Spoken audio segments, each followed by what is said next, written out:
शरद की उस गहन अंधेरी रात में एक वृद्ध साहूकार महाजन अपने अध्ययन कक्ष में चहलकदमी कर रहा था। उसे याद आ रही थी 15 वर्ष पहले की शरद पूर्णिमा की वह रात जब उसने एक दावत दी थी। उस पार्टी में कई विद्वान व्यक्ति आए हुए थे और बड़ी रोचक बातचीत चल रही थी। अन्य विषयों के बीच बात मृत्यु दंड पर आ गई। मेहमानों में कई विद्वान व्यक्ति तथा पत्रकार भी थे जो मृत्युदंड के विरोध में थे और मानते थे कि यह प्रथा समाप्त हो जानी चाहिए क्योंकि वह सभ्य समाज के लिए अशोभनीय तथा अनैतिक है। उनमें कुछ लोगों का कहना था कि मृत्युदंड के स्थान पर आजीवन कारावास की सजा पर्याप्त होनी चाहिए। गृहस्वामी ने कहा, मैं इससे असहमत हूँ। वैसे न तो मुझे मृत्युदंड का ही अनुभव है और न ही मैं आजीवन कैद के बारे में ही कुछ जानता हूँ, पर मेरे विचार में मृत्युदंड आजीवन कारावास से अधिक नैतिक तथा मानवीय है। फांसी से तो अभियुक्त की तत्काल मृत्यु हो जाती है, पर आजीवन कारावास तो धीरे धीरे मृत्यु तक ले जाता है। अब बतलाइए किसको अधिक दयालु और मानवीय कहा जाएगा, जो कुछ ही पलों में ही जीवन समाप्त कर दे या धीरे धीरे तरसा तरसा कर मारे। एक अतिथि बोला, दोनों ही अनैतिक हैं क्योंकि ध्येय तो दोनों का एक ही है, जीवन को समाप्त कर देना, और सरकार परमेश्वर तो है नहीं। उसको यह अधिकार नहीं होना चाहिए कि जिसे वह ले तो ले पर वापस न कर सके। वहीं उन अतिथियों में एक 25 वर्षीय युवा वकील भी था। उसकी राय पूछे जाने पर वो कहने लगा, मृत्युदंड या आजीवन कारावास दोनों ही अनैतिक हैं, किंतु यदि मुझे दोनों में से एक को चुनने का अवसर मिले तो मैं तो आजीवन कारावास ही को चाहूंगा। न जीने से तो किसी तरह का जीवन हो उसे ही मैं बेहतर समझूंगा। इस पर काफी जोशीली बहस छिड़ गई। वह साहूकार महाजन, जो कि गृहस्वामी था और उस समय जवान था और अत्यंत अधीर प्रकृति का था, एकदम क्रोधित हो गया। उसने अपने हाथ की मुट्ठी को जोर से मेज पर पटका और चिल्ला कर कहने लगा, तुम झूठ बोल रहे हो। मैं शर्त लगाकर कह सकता हूँ कि तुम इस प्रकार कारागृह में 5 साल भी नहीं रह सकोगे। इस पर युवा वकील बोला, यदि तुम शर्त लगते हो तो मैं भी शर्तिया कहता हूँ कि 5 तो क्या, मैं 15 साल रहकर दिखला सकता हूँ। बोलो क्या शर्त है? 15 साल मुझे मंजूर है। मैं 2 करोड़ रुपए दांव पर लगाता हूँ। बात पक्की हुई। तुम 2 करोड़ रुपए लगा रहे हो और मैं 15 साल की अपनी स्वतंत्रता को दांव पर रख रहा हूँ। अब तुम मुकर नहीं सकते। युवा वकील ने कहा। इस प्रकार यह बेहूदी ऊटपटांग शर्त लग गई। उस साहूकार के पास उस समय कितने करोड़ रुपए थे जिनके बल पर वह घमंड में फूला नहीं समाता था। वह काफी बिगा हुआ और सन की किस्म का आदमी था। खाना खाते समय वह उस युवा वकील से मजाक में कहने लगा, अरे अभी भी समय है, चेत जाओ। मेरे लिए तो 2 करोड़ रुपए कुछ भी नहीं है, पर तुम्हारे लिए अपने जीवन के 3 या 4 सबसे कीमती वर्ष खोना बहुत बड़ी चीज है। मैं 3 या 4 साल इसलिए कह रहा हूँ कि मुझे पूरा विश्वास है कि इससे अधिक तुम रह ही नहीं पाओगे। ये भी मत भूलो कि स्वेच्छा तथा बंधन में बड़ा अंतर है। जब यह विचार तुम्हारे मन में आएगा कि तुम जब चाहो मुक्ति पा सकते हो तो वह तुम्हारे जेल के जीवन को पूरी तरह जहन्नुम बना देगा। मुझे तो तुम पर बड़ा तरस आ रहा है। और आज वह साहूकार उन पिछले दिनों की बात सोच रहा था। उसने अपने आप से पूछा, मैंने क्यों ऐसी शर्त लगाई थी? उससे किसका लाभ हुआ? उस वकील ने तो अपने जीवन के 15 महत्वपूर्ण वर्ष नष्ट कर दिए और मैंने अपने 2 करोड़ रुपए फेंक दिए। क्या इससे लोग यह मान जाएंगे कि मृत्युदंड से आजीवन कारागार बेहतर है या नहीं? ये सब बकवास है। मेरे अंदर तो यह एक अमीर आदमी की सनक थी और उस वकील के लिए वह अमीर होने की एक मदांध लालसा। उसे ये भी याद आया कि उस पार्टी के बाद ये तय हुआ था कि वो वकील अपने कारावास के दिन सख्त निगरानी तथा सतर्कता के अंदर उस साहूकार के बगीचे वाले खंड में रखा जाएगा। ये भी तय हो गया था कि जब तक वो इस कारागार में है वो किसी से भी नहीं मिल सकेगा, न किसी से बात ही कर पाएगा।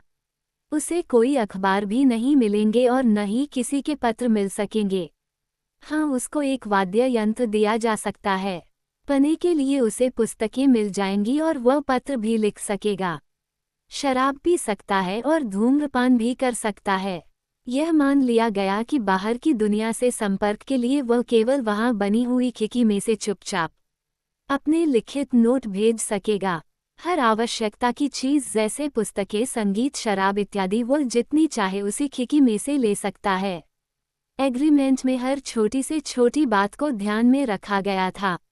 इस कारण वह कारावास एकदम कारले कोठरी के समान हो गई थी और उसमें उस वकील को 14 नवंबर 1870 के 12 बजे रात से 14 नवंबर 1885 की रात को 12 बजे तक पूरे 15 साल रहना था।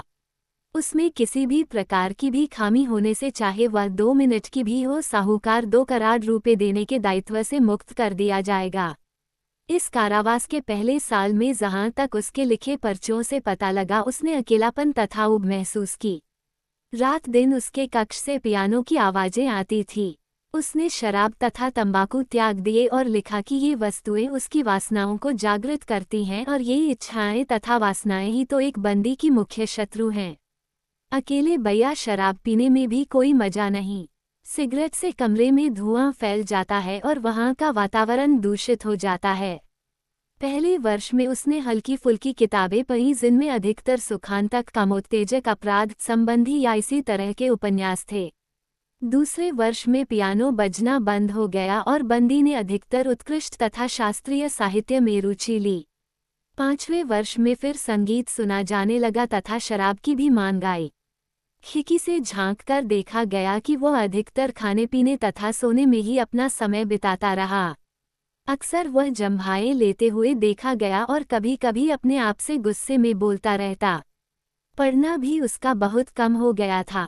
कभी कभी रात्रि में लिखने बैठ जाता और बहुत देर तक लिखता रहता और सुबह को वह सब लिखा हुआ फाड़ कर फेंक देता। कई बार उसको रोते हुए भी देखा गया था। और 6 साल के अंत में उसने भाषा, साहित्य, दर्शन शास्त्र तथा इतिहास में रुचि लेना आरंभ कर दिया। वह बड़ी तेजी से पता रहा और यहाँ तक कि साहूकार को उसकी पुस्तकों की मांग को पूरा करना कठिन हो गया। 4 वर्षों में उसकी मांग पर कम से कम 600 पुस्तकें पहुंचाई गईं।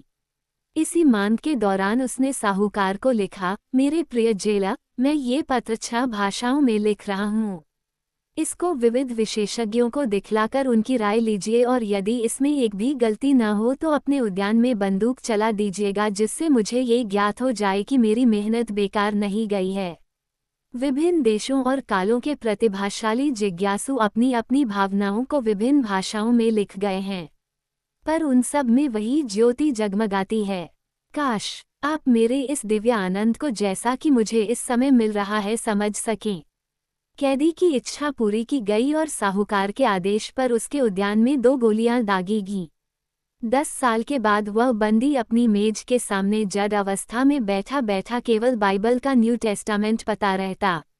साहूकार को ये बड़ा अजीब लगा कि जब उसने 4 सालों में 600 पांडित्यपूर्ण पुस्तकों को पढ़कर उन पर पूरी तरह कुशलता प्राप्त कर ली थी, तो कैसे वह पूरे 1 साल तक न्यू टेस्टामेंट ही पता रहा है, जो कि छोटी सी पुस्तक है।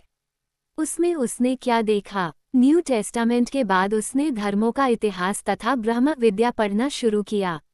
अपने कारावास के अंतिम 2 सालों में उसने असाधारण रूप से जो कुछ भी उसकी समझ में आया अंधाधुंध पढ़ा। पहले तो उसने प्राकृतिक विज्ञान में ध्यान लगाया, उसके बाद बायरन तथा शेक्सपियर को पढ़ा, फिर उसके पास से रसायन शास्त्र तथा चिकित्सा शास्त्र की मांग आई। एक उपन्यास और फिलॉसफी तथा थियोलॉजी पर विवेचना भी उसकी मांगों में थी। ऐसा लग रहा था जैसे वह किसी सागर में बहता जा रहा है और उसके चारों ओर किसी भग्नावशेष के टुकड़े बिखरे पड़े हैं और उनको वह अपने जीवन की रक्षा के लिए एक के बाद एक चुनता जा रहा है। साहूकार यह सब याद करता जा रहा था और सोच रहा था कि कल वह दिन भी आ रहा है जब इकरारनामे के मुताबिक कैदी को उसकी मुक्ति मिल जाएगी और मुझे 2 करोड़ रुपए देने पड़ जाएंगे। और अगर मुझको ये सब देना पड़ेगा तब मैं तो कंगाल हो जाऊंगा। 15 वर्ष पहले जब ये शर्त लगाई गई थी तब तो इस साहूकार के पास बेहिसाब दौलत थी, पर वह सब धन तो उसने सट्टे और जुए में गंवा दिया, जिस लत को वह छोड़ ही नहीं सका, और उसका सारा कारोबार नष्ट हो गया है। अपने धन के मद में चूर वह घमंडी साहूकार अब साधारण श्रेणी में आ गया है, जो कि छोटे से छोटे घाटे को भी बर्दाश्त नहीं कर सकता और घबरा जाता है। अपने सिर को पकड़कर वह सोचने लगा, मैंने क्या बेवकूफ़ी की थी उस समय, और वह बेवकूफ़ वकील जेल में मरा भी तो नहीं। वो तो केवल 40 वर्ष का ही है और अब वो मुझसे पाई पाई निकलवा लेगा और मेरे उस धन पर ऐश करेगा, शादी करके मजे लूटेगा, सट्टा खेलेगा और मैं उसके सामने भिखारी बनकर उसके ताने सुनता रहूंगा कि मुझे ये सुख तुमने ही दिया है और उसके लिए मैं तुम्हारा आभारी हूँ। मैं तुम्हारी क्या मदद कर सकता हूँ? नहीं, इसको मैं कैसे सह सकूंगा। इस जिल्लत से छुटकारा पाने के लिए कैदी को मरना ही होगा। घड़ी में 3 बजाए थे। साहूकार जागा हुआ सुन रहा था। बाकी घर के सब लोग सो रहे थे। सारा वातावरण सुनसान था सिवाय पैरों की साए साए की आवाज के। बिना कोई आवाज किए उसने अपनी तिजोरी में से वह चाबी निकाली जिससे उस कैदी का कमरा 15 साल पहले बंद किया गया था। उसके बाद वह अपना ओवरकोट पहनकर अपने घर से बाहर निकला। बगीचे में बड़ी ठंड थी और बाहर घटाटोप अंधकार था। बारिश भी हो रही थी। तेजी से हवा में पेड़ झूम रहे थे। कुछ भी दिखलाई नहीं पड़ रहा था और वह टटोलते टटोलते बंदीगृह तक पहुंचा। वहां उसने चौकीदार को 2 आवाज लगाई पर कोई उत्तर नहीं मिला। ऐसा लगता है कि चौकीदार खराब मौसम के कारण कहीं छिपा बैठा होगा। साहूकार ने सोचा कि यदि मुझ में अपने इरादे को पूरा करना है तो हिम्मत से काम लेना होगा। इस सारे मामले में शुबहा तो चौकीदार पर ही जाएगा। अंधेरे में उसने सीढ़ियों को ढूंढा और फिर बगीचे के हाल में घुस गया। उसके बाद वह एक गलियारे में से होकर बंदी के द्वार तक पहुंचा और वहां जाकर अपनी माचिस जलाई। उसने देखा कि ताले पर लगी हुई सील ठीक तरह सुरक्षित है। माचिस बुझ जाने के बाद उसने कांपते और घबराते हुए खिड़की में झांका और देखा कि बंदी के कक्ष में एक मोमबत्ती जल रही है जिससे हल्की रोशनी है। बंदी अपनी मेज के सामने बैठा था और उसकी पीठ, उसके हाथ तथा बाल दिखलाई पड़ रहे थे। वहां उसके पास की कुर्सी तथा चारपाई पर पुस्तकें बिखरी पड़ी थीं। 5 मिनट बीत गए और इस बीच में बंदी एक बार भी नहीं हिला डुला। 15 वर्ष के कारावास ने उसे बिना हिले डुले बैठा रहना सिखा दिया था। साहूकार ने खिड़की पर खटखट आवाज की पर फिर भी कैदी ने कोई हरकत नहीं की। तब उस साहूकार ने बड़ी सतर्कता से उसके दरवाजे की सील तोड़ी और ताले में अपनी चाबी डाली। ताले में जंग लगा हुआ था पर कुछ जोर लगाने पर वो खुल गया। साहूकार सोच रहा था कि इसके बाद तो वह बंदी चौंक कर उठेगा, पर सब कुछ वैसे ही शांत रहा। तब कुछ देर रुककर वह कमरे में घुसा। उसने देखा कि कुर्सी पर मेज के सामने जो मानवाकृति बैठी है वो केवल एक ढांचा मात्र ही है जो खाल से ढकी हुई है। उसके बाल औरतों जैसे लंबे हैं और मुख पर लंबी दाढ़ी है।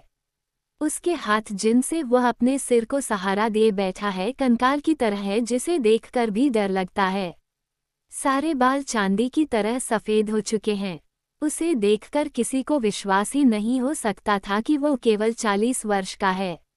उसके सामने मेज पर एक कागज पड़ा हुआ था जिस पर कुछ लिखा भी था।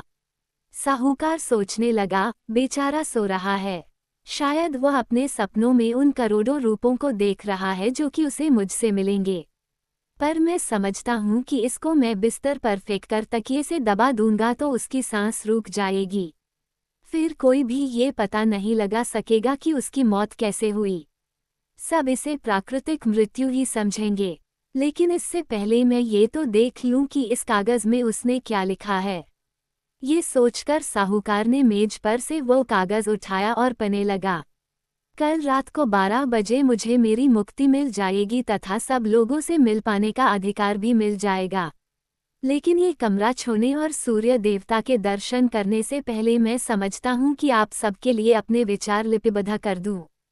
परमेश्वर जो मुझे देख रहा है उसको साक्षी करके और अपने अंतःकरण से मैं ये कह रहा हूँ कि अपनी यह मुक्ति, अपना ये जीवन, स्वास्थ्य तथा अन्य सब कुछ जिसे संसार में वरदायन कहा जाता है, इन सब से मुझे विरक्ति हो गई है। इन 15 वर्षों में मैंने इस सांसारिक जीवन का गहन अध्ययन किया है। ये तो सत्य है कि न तो मैंने पृथ्वी या उस पर रहने वालों को देखा है, पर उनकी लिखी पुस्तकों से मैंने सुगंधित सुरा का पान किया है, मधुर संगीत का स्वाद लिया है और जंगलों में हिरणों तथा जंगली जानवरों का शिकार किया है।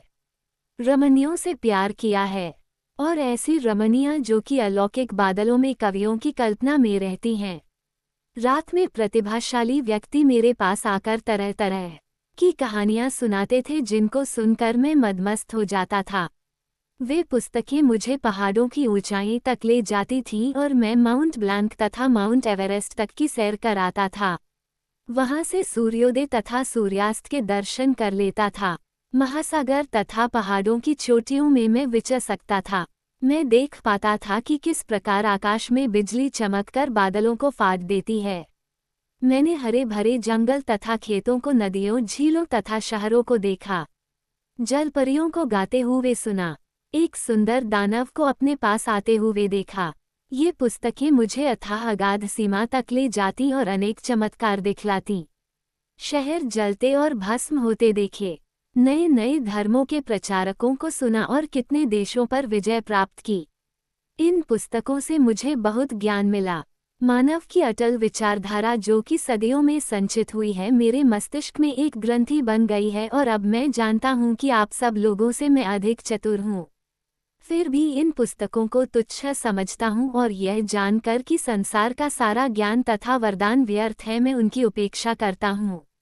यहाँ हर चीज मृगमरीचिका के समान क्षण भंगुर है, काल्पनिक है। आप लोग इस सौंदर्य तथा अथाह भंडार पर गर्व कर सकते हैं, पर मृत्यु के गाल में पड़कर इस संसार से सब उसी तरह चले जाएंगे जैसे कि अपने बिलों में रहते हुए चूहे चले जाते हैं। तुम्हारा सारा इतिहास और मानव का सारा ज्ञान पृथ्वी के गर्त में समा जाएगा। मेरे विचार से तुम सब मदांध हो रहे हो और सच को झूठ और बदसूरती को सौंदर्य समझ रहे हो। तुमने पृथ्वी के सुखों के लिए स्वर्ग को गिरवी रख दिया है या उसे बेच दिया है। इसलिए उन सब सुखों के त्याग के लिए मैंने तय कर लिया है कि अपने कारावास की समाप्ति से 5 मिनट पहले ही निकल जाऊंगा और आजीवन संन्यास ले लूंगा, जिससे कि साहूकार अपना धन अपने पास रख सके। साहूकार ने उस पत्र को पढ़ने के बाद वहीं मेज पर रख दिया और उस अद्भुत व्यक्ति के सर को चूम कर रोने लगा। फिर वहां से चला गया। उसे अपने ऊपर इतनी ग्लानि हो रही थी जैसी पहले कभी भी नहीं हुई।